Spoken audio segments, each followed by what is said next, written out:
kırık kalpler. Anlatılmaz ama oradadır bütün dertler. Gönül kırgınlıkları, hayat haksızlıkları, kader yalnızlıkları çeken bütün kalpler.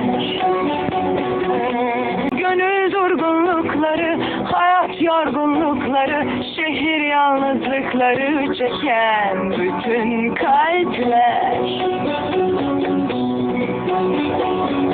Kimini yakıp geçen aşklar incitmiş,